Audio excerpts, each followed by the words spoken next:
কি হলো, এমন মুখ করে বসে আছিস কেন? আদিবা কি আছে? ওকে চলে আসতে বলিস নাই? ও আসবে না রে। কেন?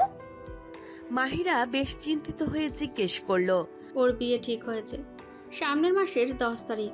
কি? এই জন্য ওকে দেখা যায় না বেশি? আসে মাঝে মাঝে কয়েকটা ক্লাস করে চলে যায়। আমি ওর বাসায় যাব? তুই চিনিস ওর বাসা? হুম। ওকে কাল সকালে আমরা সবাই যাব। আমি এখনই যাব। এত রাতে তুই একা যাবি নাকি? এই রিস্ক তোকে নিতে দিব না আমরা। কিছু হবে না, চিন্তা করিস না, তোরা এনজয় কর। তুই এভাবে চলে যাচ্ছিস আর বলছিস এনজয় করতে? মন খারাপ করিস না। আমি তোকে পৌঁছে দিয়ে আসছি। লাগবে না, ড্রাইভার আঙ্কেল আছে। মাহিরা সকলকে বাই বলে গাড়ি নিয়ে সোজা আদিবাদের বাসায় গেল। কিছুক্ষণের মাঝে পৌঁছেও গেল।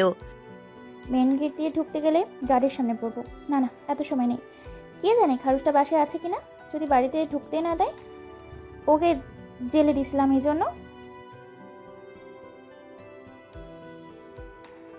আদিবার রুমের জানালা দিয়ে ঢুকবো। কিন্তু রুম জানো কোনটা? ধ্যাত, বাহির থেকে তো চিনতে পারছি না। পেয়েছি। মাহিরা আদিবার রুমের সামনে বারান্দায় উঠল কোনো রকমে। আর একটু হলে পড়ে যেত। উঠে আস্তে আস্তে রুমের ভেতরে গেল। মাহিরা দেখলো কে যেন টাওয়াল দিয়ে মাথা মুছছে। এই মেয়ে এত রাতে গোসল করলো নাকি? মাথা তো পুড়ে গেছে মনে হয়। দাঁড়া, তোরে সারপ্রাইজ দেই। মাহিরা গিয়ে সে ব্যক্তিটাকে জড়িয়ে ধরল। তখন মনে হলো এটা আদিবা নয়, অন্য কেউ। তার গায়ের স্মেলটা ওর চেনা। মাহিরা সে অজ্ঞাত ব্যক্তিকে দেখতে তাকে ছেড়ে দিয়ে তার সামনে গিয়ে দাঁড়ালো আর দিল এক চিৎকার। মাহিরার মুখ চেপে ধরে মেঘ। Shut up! চিল্লাচ্ছ কেন? কি করছো? মাথা কি গেছে? মাহিরা ইশারা করলো মেঘের হাতের দিকে। মেঘ ছেড়ে দিল মাহিরার মুখ। এটা বললেই তো হতো। কিভাবে বলতাম? আমার তো আর হাজারটা মুখ নয়। বুঝছি, বাট এত রাতে আপনি এখানে কেন ম্যাডাম? সেটা আপনাকে কেন বলবো? তুমি আমার বাসায় দাঁড়িয়ে আমাকে এই কথা বলছো? মেঘ বাঁকা হাসলো। মাহিরা ঢোক গিলল। মেঘ কিছু বলার আগেই মাহিরা রুম থেকে চলে গেল। আদিবা বসে বসে কান্না করছে। ভ্যাবা করছিস কেন? আদিবা পিছে তাকালো। মাহিরাকে দেখে জড়িয়ে ধরে কান্না করে দিল। মাহিরা আদিবার মাথায় হাত বুলিয়ে দিল। মাহিরা আদিবাকে বেডে বসিয়ে পানি ধরল ওর সামনে। নে ধর। আদিবা পানি খেয়ে নিল। মাহিরা গ্লাসটা পাশের টেবিলের উপর রেখে দিল। বলতো কি হয়েছে, এভাবে কাঁদছিস কেন? ভাইয়া আমার বিয়ে ঠিক করেছে। এটা তো ভালো কথা, তো তুই কাঁদছিস কেন? তুই সত্যি জানিস না আমি কেন কাঁদছি? জানি, তুই আরাফায়াকে লাভ করিস। হুম। তোর বিয়ে ঠিক হয়েছে কার সাথে? আদি নামে একটা ছেলের সাথে। আরাফায়া জানে না? জানে। কিছু বলে না কেন? কি বলবি, আমাকে তো ও ভালোবাসে না। মানে কি?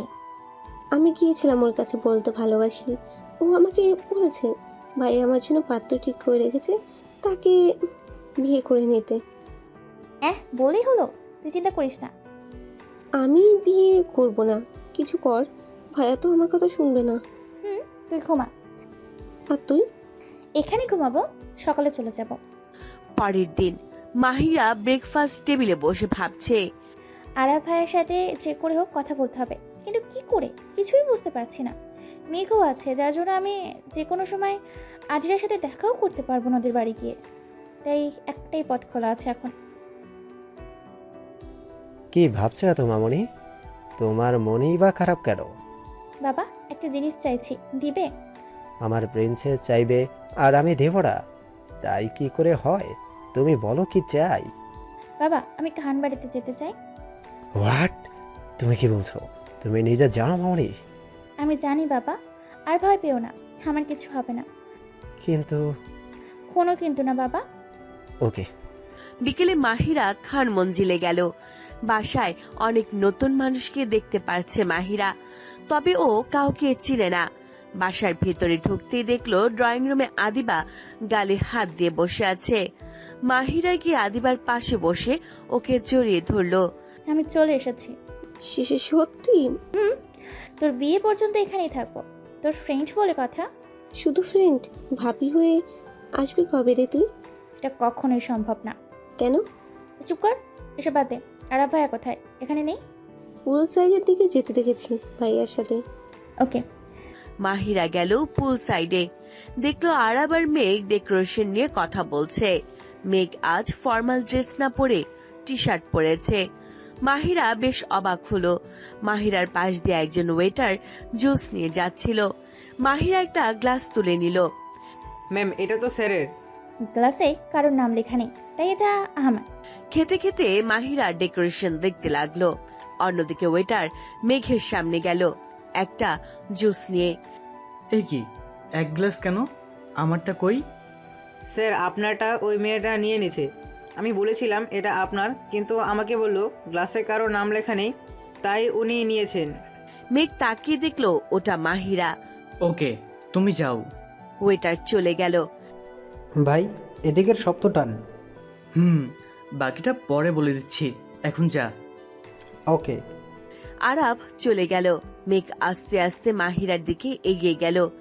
মাহিরা দেখছিল কোন দিক দিয়ে ভেতরে যাওয়া যায়, কারণ পুল সাইড দিয়ে যেতে হলে মেঘের সামনে পড়তে হবে, যেটাও একদম চায় না। ভিতরে যাওয়ার জন্য পিছনের দরজা বেস্ট হবে। কিন্তু আমি জানি না পিছনের দরজা কোন দিকে। আমি হেল্প করতে পারি। ওকে। বলে খুশি হয়ে পিছে তাকে মেঘকে দেখে ভয়ে চিৎকার দিল। শাট আপ, তুমি এত চিল্লাও কেন? আপনি এইভাবে পেছন থেকে এসে ভয় দিলেন কেন? কি করবো আজব? আমি তোমাকে ভয় দেইনি, বাট তুমি এখানে কি করছো? আমার ফ্রেন্ডের বিয়ে, আমি তো আসবই। ও তাই নাকি? Good, very good. পাখি নিজে থেকে শিকারের কাছে এসেছে দেখছি। মানে কি? মেঘ হাসলো, তারপর চলে গেল। মেঘ এমন করে হাসলো কেন? আবার কি করবে? হ্যালো। সবকিছুর আয়োজন করা শেষ। একটু বাদেই শুরু হবে এঙ্গেজমেন্ট পার্টি। আদিবাকে রেডি করাচ্ছে মাহিরা, যদিও পার্লারের মেয়েরা মাহিরাকে হেল্প করছে। আদিবাকে রেডি করে নিজেও রেডি হয়ে নেয় মাহিরা। ওদের বাকি বন্ধুরাও চলে এসেছে। সবাই বেশ হাসি মজা করছে, তবে আদিবার সেদিকে খেয়াল নেই, মন খারাপ করে বসে আছে। তুই এই দুঃখী মুখ ঠিক কর। এমন একজনের সাথে বিয়ে করতে হবে যাকে আমি চিনি না। কিভাবে থাকবো এমন এক অচেনা মানুষের সাথে? আরাফ ভাই যেখানে আমার সব স্বপ্ন ভেঙে দিল, সেখানে অন্য অচেনা মানুষকে কিভাবে বিশ্বাস করব? আমি লাস্ট চেষ্টা করবো আদিবা, আরাফ ভাইকে বোঝাবো। লাভ হবে না। কাল রাতে আমি আরাফ ভাইকে ফোন করেছিলাম, সে বলেছে তাকে নিয়ে যেন আর কোনো ভাবনা মনে না রাখি, নিজের ফিউচার হাজবেন্ড নিয়ে ভালো থাকি। আমি বুঝলাম না আরাফ ভাইয়া কেন নিজের ভালোবাসা বিলিয়ে দিচ্ছে? মেঘের ভয়ে? ভাইয়া তো আমার খুশির জন্য সব করতে পারে। আমি বললে আরাফের সাথে আমার বিয়েটাও দিত।